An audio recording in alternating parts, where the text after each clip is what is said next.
we wanted to give you a lasting memento, something more than a little piece of paper to express our gratitude for everything you've done. So maybe those of you have seen that picture on the boat over there. It's Lee rowing in the Masters National Regatta in 2014 on a single. Put that picture in this lovely piece of crystal, and so you can keep it.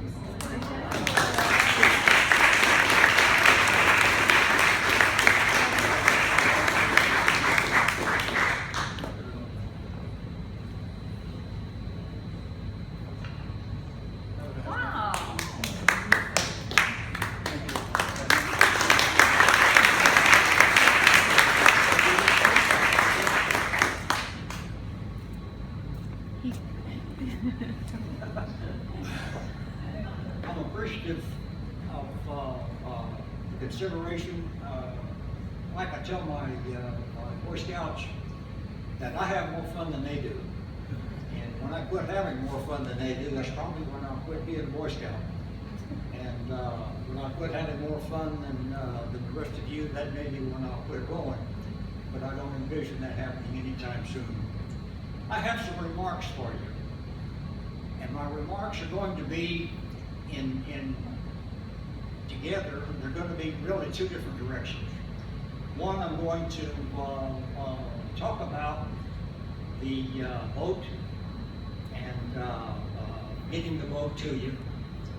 And then I'm going to tell you about O'Bannon, because I think it's something that you need to know.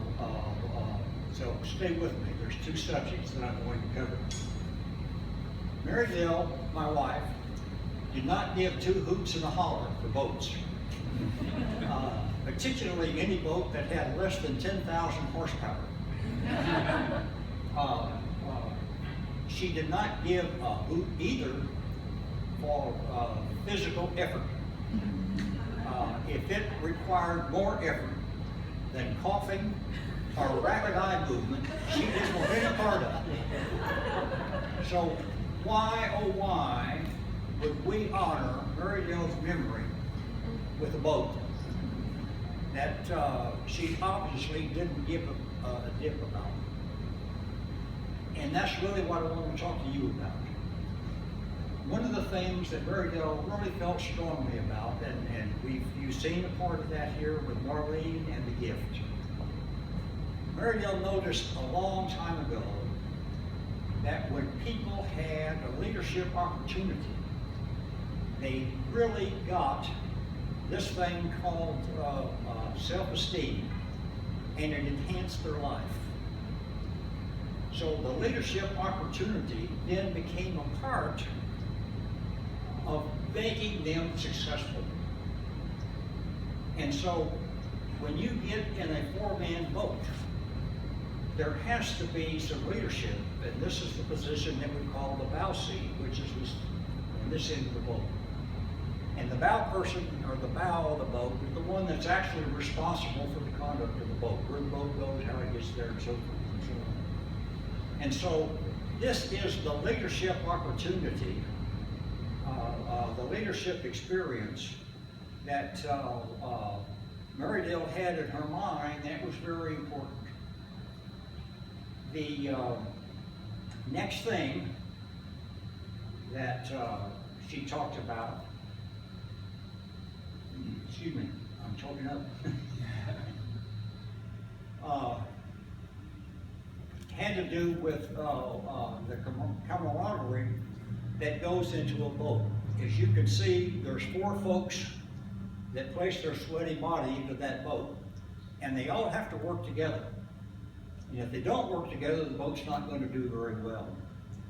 So now, here's Mary Dale's thought. And here's the thought that she and I talked about on more than one occasion. That there is a leadership opportunity in the boat. And there is a camaraderie in the boat. And if you guys, by chance, are students of Maslow, and we're talking about in his hierarchy of the self-esteem, and then we're also talking about the number 3 level, which is called tribal or camaraderie.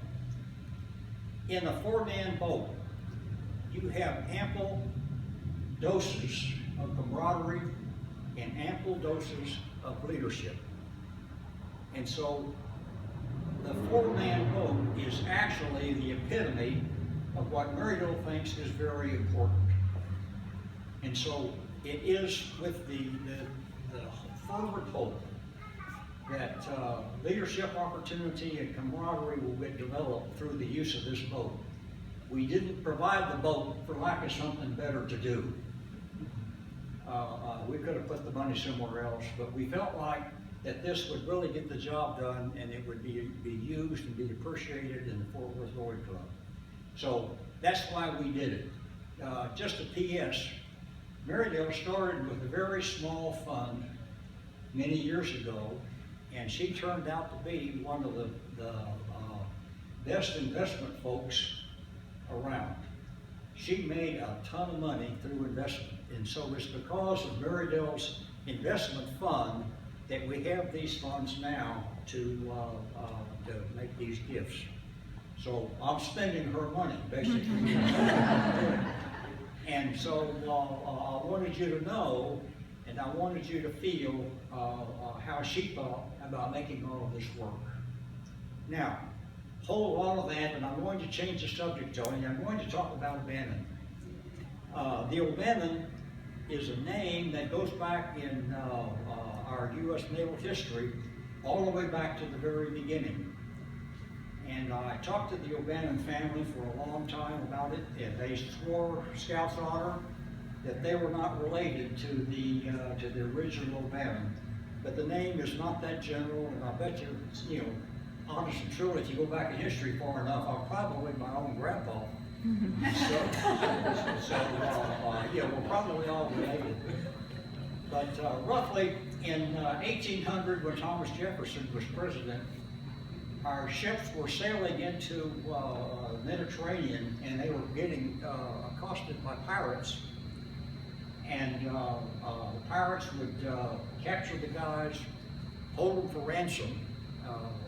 And so it got to the point where it was really having a big financial impact on the United States because of the loss of trade that we had.